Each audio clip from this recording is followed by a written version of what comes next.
Hello, adventurer. Welcome to the Arcane Ward, a library of stories and adventures of those who came before. Here we invite you to sit back, relax, and enjoy this tale named Ashes to Embers. An exciting narrative of danger, adventure, and humor the likes of which you have never seen before. We thank you, and we hope you enjoy. Thank you for joining me here for the latest episode of Ashes to Embers. Previously on Ashes to Embers, our party had finally arrived in the city of Babylon. After barely managing to escape the pirate Captain Rumtooth and Cyrus Sinclair, the undead revenant that was hunting the party, our party arrived to acclaim and rejoicing by the city of Babylon as a skyship, but not only just a skyship. The Grim Avenger lands into the city of Babylon. After our party disembarks and the throngs of people making it quite difficult to make it where they're supposed to be going, our party stopped. And we're able to notice several groups of people making their way through the crowds to our party. The group of Cicero, Corinth, Alabaster Cinder, and Ophelia L'Oreal, the Herald of Entertainment. Additionally, Devon Toriel was making his way up the ramparts with several of his guards. They converged and met with our party, where Cicero then began to delve into the gifts that he had procured for people. Several of those gifts were a sapphire of sending, so that Virion could be able to communicate with the City of Glass. Ellie received a flute. Lazar received clemency for past crimes that had been committed.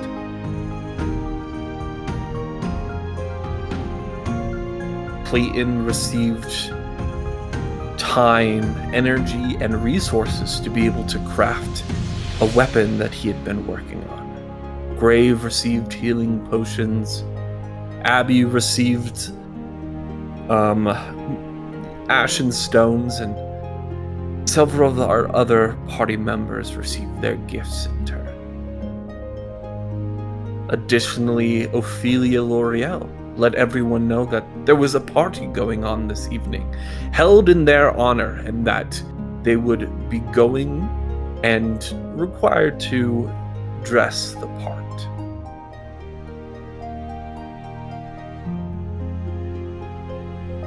After a brief conversation with Ophelia about what was happening in the outskirts of town, specifically in the town of Barrett, she called Cicero back up to discuss the song that had been sung and the people that it had affected.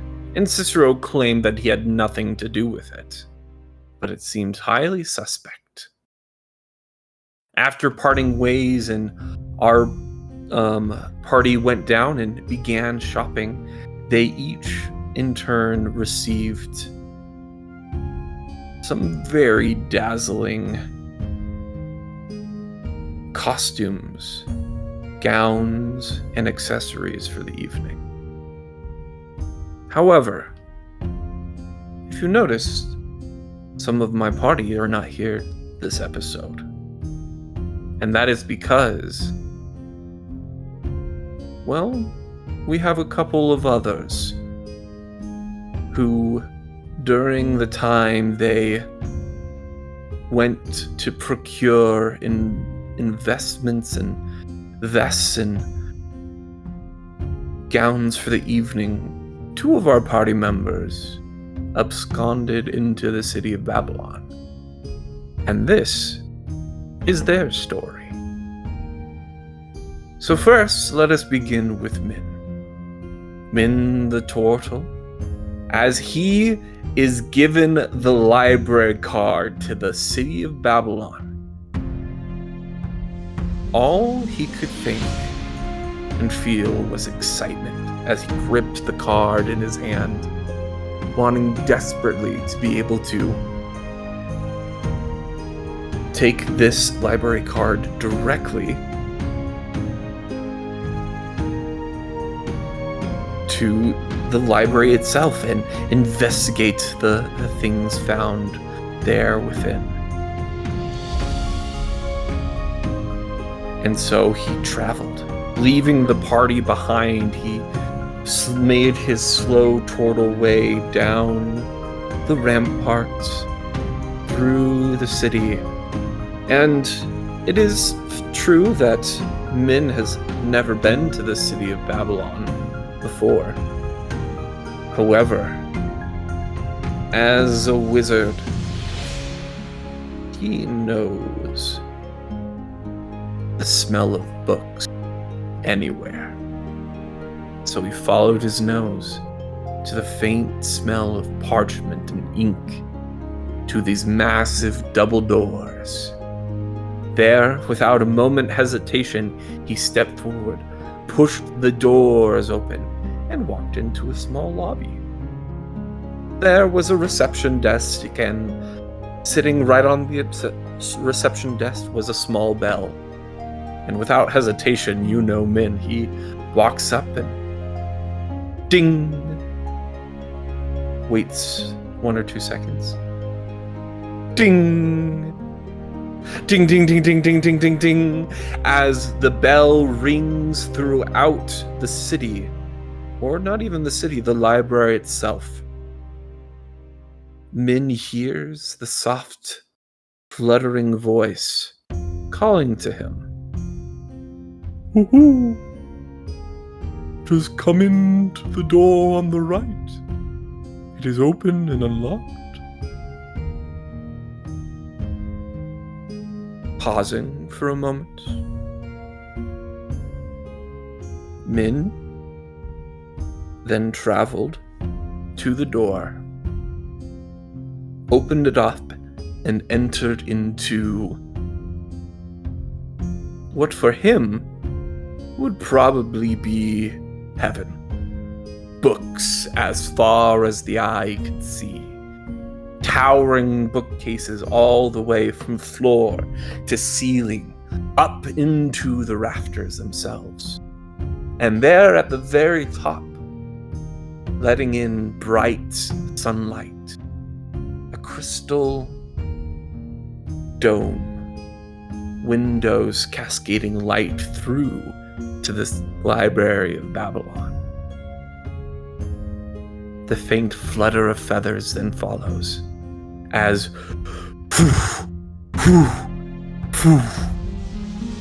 an owlin figure, dressed in fine silk robes, feathers fluttering around, begins to descend from the highest bookcase, flying down in a circle and landing in front of me.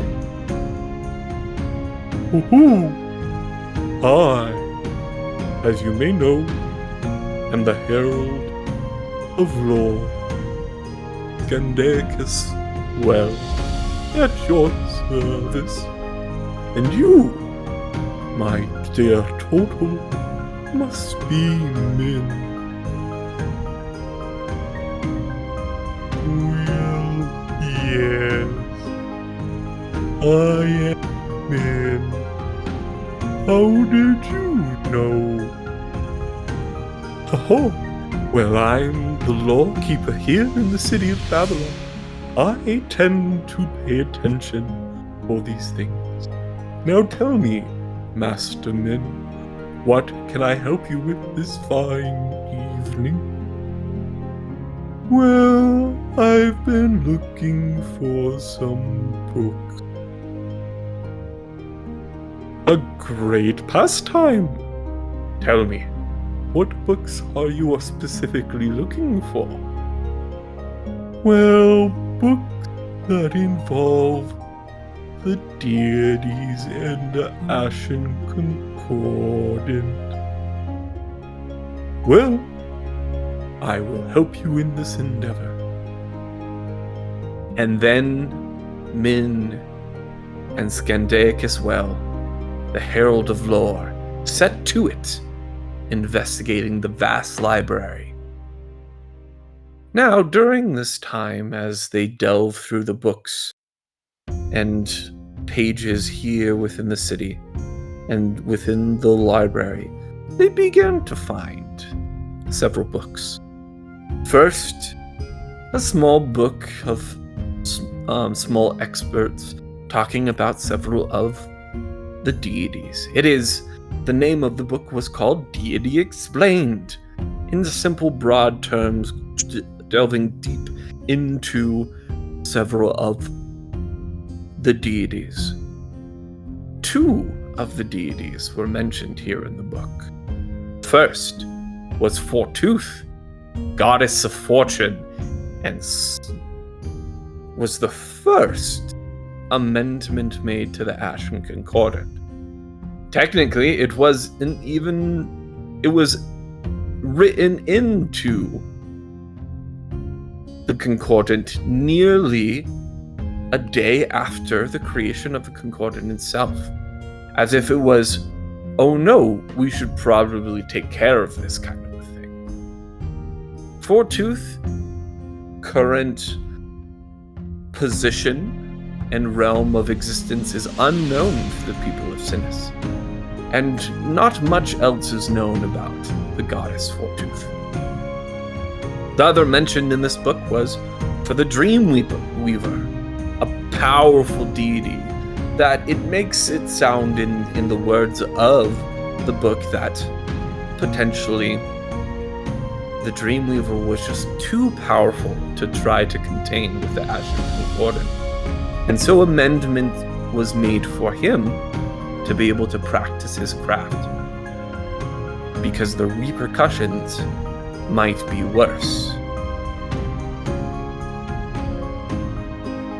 It was then there sitting and discussing amongst themselves that the Herald of Lore mentioned briefly a sealed room, a secret library, a forbidden section of the Library of Babylon.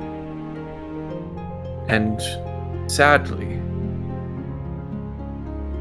only accessible by teleportation circle. It was then that Min thought to himself, well, I received several codes to be able to hack into teleportation circles. With excitement, him and the Herald traveled to a teleportation circle in the library, activated it, and input the secret code. A flash of arcane energy, and they were transported deep within the bowels of the library itself, faintly lit with ever-burning candles, and finally receiving access to the secret library of Babylon. Again, our two began to investigate. And there, it was discovered a book.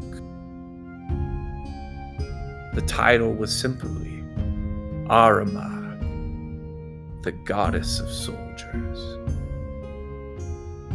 It was then, as Min and the Lorekeeper delved deep into this book, that it was discovered that Aramag was charged by the Lord of Order to create a superior soldier for the war that was going on amongst the cities. Aramag took the powerful dragon turtle and condensed it down into a small size, and thus the race of turtles were born. Powerful creations of magic and might, they laid waste to armies and cities. Nothing stood in their path. And finally, as the war came to a close and the Lord of Order realized what he had done. Charged Aramag. And not only the Lord of Order. Finally given freedom and sight, the Turtles were repulsed by the atrocities they had committed and pleaded the gods themselves to wipe clean and let them start again. Because of that, Aramag took all of her power to be able to suppress the immense magical might of the Turtles and provide a normal life. However, as magic is wild and powerful in nature, it was required that several of the Turtles remain to be elders of the Order, to protect and defend and keep safe the other Turtles. In this book is what they were discovered to be. Turtles were a weapon, but not anymore.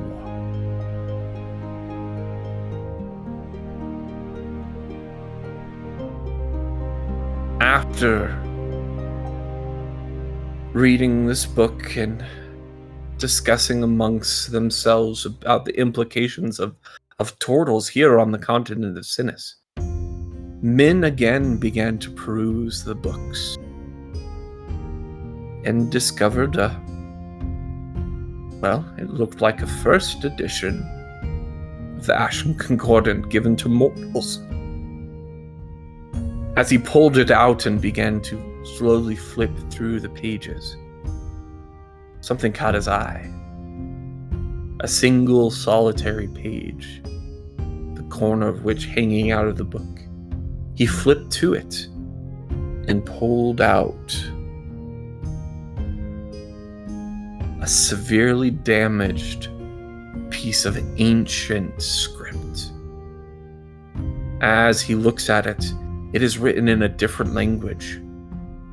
Now, Min, being the wizard that he is, casts comprehend languages, and the beginning part of the page begins to unblur as he understands what it says.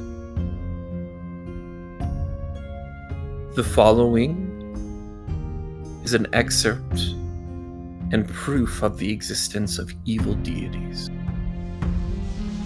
We do not know who they are or where they came from, but they were there in the War of Deities. And here is the proof. A discussion between several of them. And as Min peers down at the final lines of the page and begins to use comprehend language, it's a hard struggle. He pushes through and forces magic into the writing.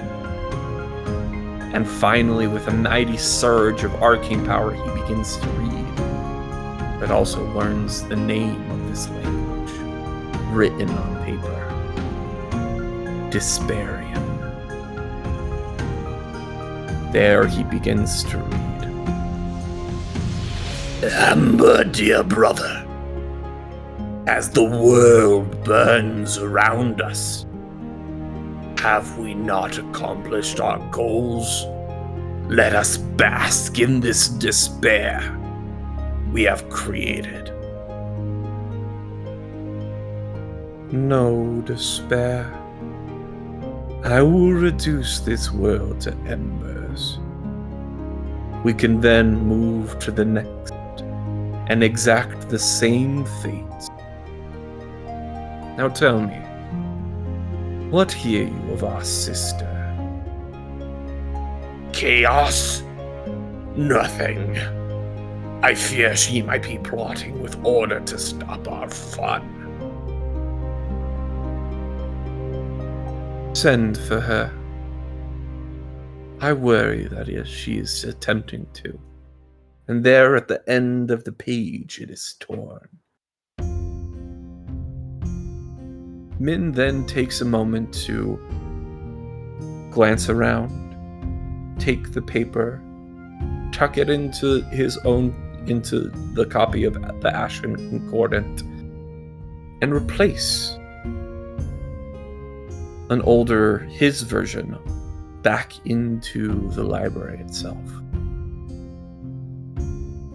A few minutes go by as he begins to contemplate what is happening and sits at a desk. It is there at this desk that he runs his knee into the side and hears the shuffle of something. There he puts his hand underneath the desk, finds a button, and click, plop, and out comes a book. Looking around, he takes the book, closes the desk. Now, Herald of Lore, it has been wonderful to study with you, but I must bid you farewell. I have a party that I must attend, though I don't want to. Oh, well, it was nice being here with you. Now, Harold, could you please keep this room a secret? The Herald looks at Min, gives a kind of sly smile, and, oh, well, I believe I will be in here for the next couple of days, studying and learning what I can. You have until I finish before I tell everyone about this room. Seem fair? That seems fair. Bye-bye. And then Min exits and heads back up to the throne room to reconvene with our party and discuss what he had found. Now we cut back over to another member of our party who split off from the rest. Sauvage de la Guine, with Alabaster Cinder at his side, begin to slowly make their way down the paths into the city. The architect around him, as Sauvage feels peace knowing he is home once more. The dark obsidian marble, cut and perfected in their art style, surrounds him as he makes his way down, not saying much with Alabaster, down to the Cathedral of Ash. Just enjoying the moment here in the city of Babylon. Safe, at least for the moment. Now, as they approach the cathedral doors, massive obsidian marble, streaks of red and black, Alabaster turns to Sauvage. Now, Sauvage, you have done miraculous work here this past week, keeping those individuals alive. It is quite an accomplishment. But not only that, you arrived here to the city of Babylon on a skyship, and the grim avenger of legend. We are mighty impressed. We have, gifts to bestow upon you. Come, Savage. We must prepare. And with that, Alabaster puts his hands onto the doors and whoosh, pushes them open. As they enter in, the dais up around the sides of this main room, you see the archbishops begin to surround the hall. As Alabaster nods to Savage to make his way to the center, and Alabaster turns and walks up to the dais and sits at the head chair and turns to the archbishops and calls, "As the High Pontifex of the Church of Ash, I call this meeting to begin. Archbishops, we here have gathered today for two monumentous moments. First, we nominate Savage de la Guin to be promoted to the position of Battle Bishop of the Church of Ash. The first of its kind. And you watch as the bishops surrounding on the dais, each of them raise their hand as a unanimous vote is taken to promote Savage de la Guin for the accomplishments that he has enacted for the past week to the position of Battle Bishop. Now, as the Battle Bishop, you will be charged with the protection of this church and to be able to see its best interests fulfilled. In order to do this, we must battle the forces of darkness and dead that are currently besieging and plaguing this fine continent of Sinis. We have been working night and day to craft such an artifact to give to you. So Savage de la Guin, we would like to present you the holy symbol of Ash. And as he says that, a man walks in, brandishing and holding a small box.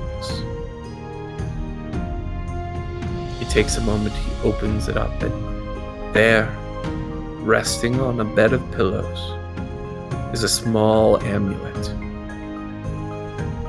on a gold chain.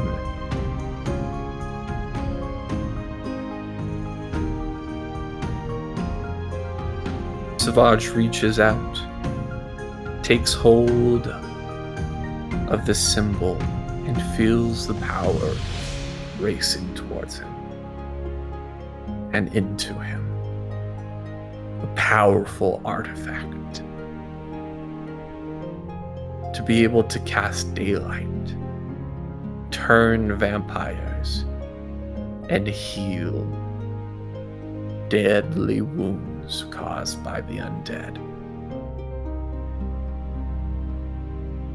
He nods to the bishops, overcome and, frankly, feeling a bit, inadequate in this moment. But he stands up straight, nods, and says, "Very well.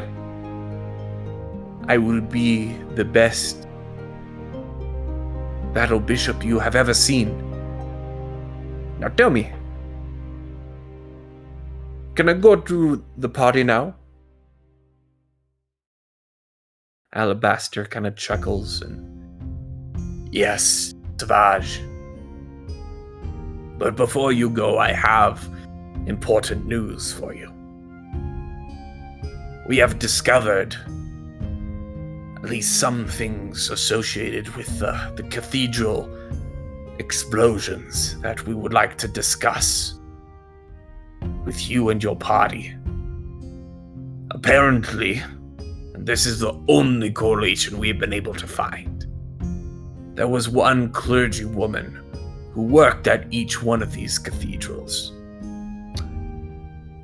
Her name was Lady Sif. Do you happen to know anybody that would know her or anything about her? Savage takes a moment, puts his hand on his chin and scratches. Now, you say that, and it sounds very familiar. I think that somebody in my party knows her, but I do not know who. But I guess that's not important.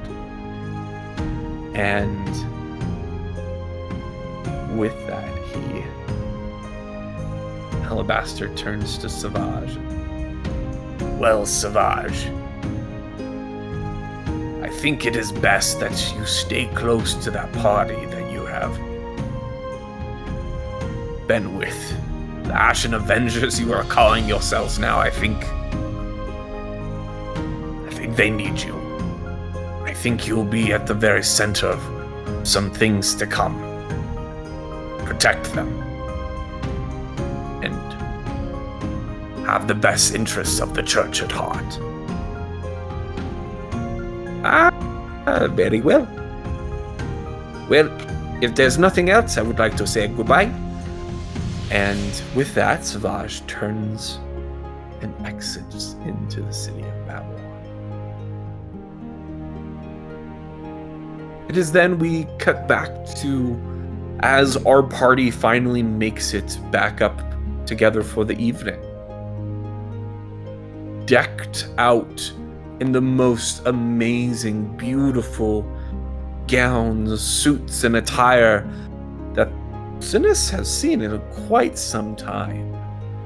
As they stride into the throne room, guests and bystanders looking around and muttering to themselves as they are announced. Now presenting the Ashen Avenger. They entered the room, began to mingle amongst the people, until they hear the voice again sounding. Now presenting Lord and Lady Deadeye. It was then that the father of Clayton Deadeye and estranged parents walked into the ballroom. A hush falls over the throngs of people as Richard turns and sees Clayton. Now, who decided to let the trash into this event? I think it is, well, mighty disingenuous to the people this party is being thrown to. Immediately, Min, Virian, and the rest of the group step in and call out, well, I believe the trash is actually you. And Min, with whoosh, a flourish of hand gestures, appearing above Richard is a sign with an arrow pointing down that says, trash. Uproarious laughter echoes throughout the chamber as people turn to see the fool being made of Richard, who thought himself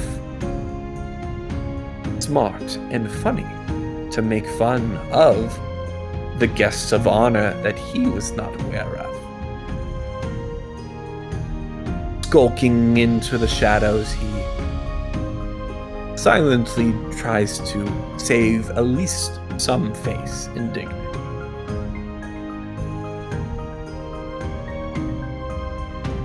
And And so the party continued. As the evening progressed, the music began to slowly change. From the common mingling of background music until finally a small violin, a steady tempo, and the music to inspire a dance began to be played. And we watch as Ellie steps or flies towards the center of the room. You watch her dress crackling with thunder clouds and arcane thunder, and storms rage around her ankles as Ellie begins to enlarge, growing taller and taller until finally she stands at a perfect 5'8". Her wings retract back into her back as gasps echo around the chamber as Ellie, the most beautiful and best dressed woman here in the party, turns to Captain Lazar and offers a hand. "Shall we dance?" It was then that Ophelia L'Oreal steps in front and, "I'm sorry, darling, I believe he's my dance partner." A brief, intense stare happens between these two individuals as Ellie then turns to the turtle Min. "Min, would you care for this dance?" Without much, choice in the matter, Min accepts the hand and the beat starts. And in that moment, creation happened. Music began to fill the throne room as stepping in turn, swirling around each other, Ophelia L'Oreal, Lazar's song, elevated, and Min the turtle began to dance. Steps, thunder, storms, the sound of rain perfectly matching in time with the rhythm as they begin to swirl around each other. Silence fills the room. All eyes on these two individuals, these four individuals, as they dance. The beat swells, the music sways, as gasps and mutters begin to funnel through the crowd. There that night, a new dance, a dance of ancient origin, was performed. A dance of duels. Each step a blade, each dip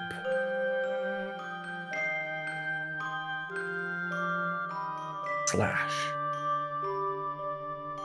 As these two couples dueled with more than just words and more than just blades.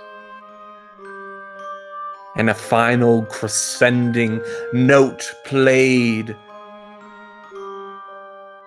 The dance ended, and Ellie and Min stood victorious. Enormous applause echoes throughout the chamber as people begin to call for an encore. Again, please. Hundreds of people throng the center, asking, "Where was that dance from? How do you know how to do this?" And Ellie, shrinking back into her fairy form and dazzling glitter and spraying magical energy, slips into the crowd to avoid the questions that would come. It was then that Ophelia and Lazar began to have quiet conversations among themselves. Now, as you say that we have come here to the city of Babylon, and, well, you talk about this Babylonian games and the Tower of Babel. Tell me a little more about this. Now, Lazar, it's amazing here within the city. We've been able to entertain hundreds of thousands of people, introducing them to the games. And let me tell you, it was the most amazing thing. The very first trial was a labyrinth that the party members were that each of the groups needed to make it from one end to the other, and the Herald of Order himself, Devon Toriel, was set to patrol the maze. Now most of the groups elected to stealth their way through, and most of them were able to manage to make it, being very careful, within an hour, 45 minutes or so. But there was one group. Their name was Hex. And they went for a very different approach, charging in headlong to fight against Devon Toriel and his knights. An intense battle. But barely. Hex was victorious, as the barbarian of the group. In the last moments, each Devon Toriel and the barbarian knocked each other out. But the barbarian had a special ability that even if it was knocked out, it would come back. And as all of the party was lying unconscious, the barbarian then proceeded to throw each of the party members on his shoulders and marched to the end of the labyrinth. And instead of taking hours, it took 10 minutes. They are by far the highlight of the city of Babylon, and the clear picks to win the entire games. So what you are saying is that if we potentially, we could probably do that. Me and my Ashen Avengers, we could take on Devon Toriel. Oh, is that so, Lazar? Yes, I think that is so. Well, tell me, should we? Might as well invite you to the games of Babylon if you feel so inclined. One moment. And Lazar runs back over to the party. So I may have done a thing. We are now eligible to enter into the games of Babylon. However, we do have to do a thing real quick. And as he's explaining to the group, we hear Ophelia call out to the crowd, "Ladies and gentlemen, we have exciting news." And you watch as she brandishes her hand, and appearing above is this display as she casts major image and begins to broadcast what is happening here in the throne room to the entirety of the city of Babylon. Oh, my dear friends here, the Ashen Avengers. Yes, the people that flew in here on the skyship have challenged Devon Toriel himself to a battle to be able to enter into the games of Babylon. So what say you all? Shall we see a fight? Are we ready for the games? And with that, Devon Toriel draws his blade, signals for several of the guards, and they rush into battle. Then proceeds an intense battle. But we kick it off as Min looks around at the people surrounding him. Oh, well, this might be helpful. And with that, he raises his hand to the sky. A bright speck of arcane fire begins to emanate as he boom impacts the ground as a fireball explodes out from around him. You watch as each of the people in plate mail and the guards, as the fire begins to part around his party members in this fantastical display of arcane power and energy. Several of the guards are nearly incapacitated, and Devon Toriel himself takes a heavy hit. Our party then delves in as dodging and weaving, each of our party members begins to land attack after attack after attack upon the guards and Devon Toriel himself. Devon Toriel, however, does what he does best. Flourishing blades, arcane energy exploding out as it impacts people. People began to slowly be whittled down. It is an intense battle.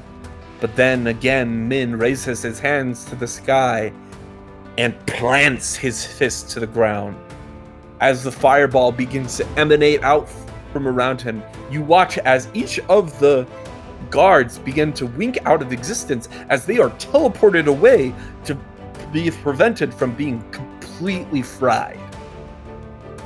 And there, Devon Toriel stands by himself, holding his rapier and brandishing against our remaining party members. Lazar then takes a stride forward. Quick as a blink, a dagger flashing up, he knocks the legs out from under Devon Toriel and holds the dagger to the neck. I think that you lost. Devon looks up at Captain Lazar, nods, and cheers echo throughout the entirety of the chamber. Ashen Avengers! Ashen Avengers! Ashen Avengers! The cheers echo throughout the room, and off in the distance you hear it echoing around the city of Babylon itself. And Ophelia steps up, and with a time of 3 minutes and 42 seconds, the Ashen Avengers are now eligible for the games of Babylon. And that is where we will end our episode for the evening. My dear friends, come here, come closer. Thank you so much. You have watched the video, you made it to the end. Truly, it means so much to us, but we wanted to thank a couple more people. Of course, we thank you. You are one of the greatest people to thank because, quite frankly, we do this for you. This is for you to watch. Other than that, it's just a bunch of friends being idiots together. So, thank you. Obviously, we want to thank the Tavern Tales and Studio Shinto, who they created this beautiful game with all these fun things to play with, and it's a great place for us to come together to play the game we all love. All right, next up, we wanted to thank all of our players for everything that they do, the time that they take out of their day to come here every week and pull off stupid shenanigans like we do. So, thank you to all of the players and to our DM, of course, as well, Caleb Reynolds. Very good DM. Top notch. Okay, let's see here. What else do we have? Oh, of course. There's a cameraman here. We are very grateful for our dear videographer, Trevor Jones. Thank you for all you do. There's just so many things. We have a good one. Babies from the Tavern. If you have not seen their channel, they also play D&D in Cavern Tales like us, and their content is perfect. I love it. You should go check them out. We will leave a little link here and down below as well. With that, I think that's all of the thank yous that we have. But just a petite little reminder to subscribe if you are not subscribed, so that you get all of our notifications when we are posting our fun videos for you. And to watch it for the shorts that we will be posting, and then come back here to this video, find the timestamp, drop it in the comments, and we'll give you a little shout out here. So thank you again for everything so much. Goodbye, and we will see you next time on the Arcane World. Bye bye.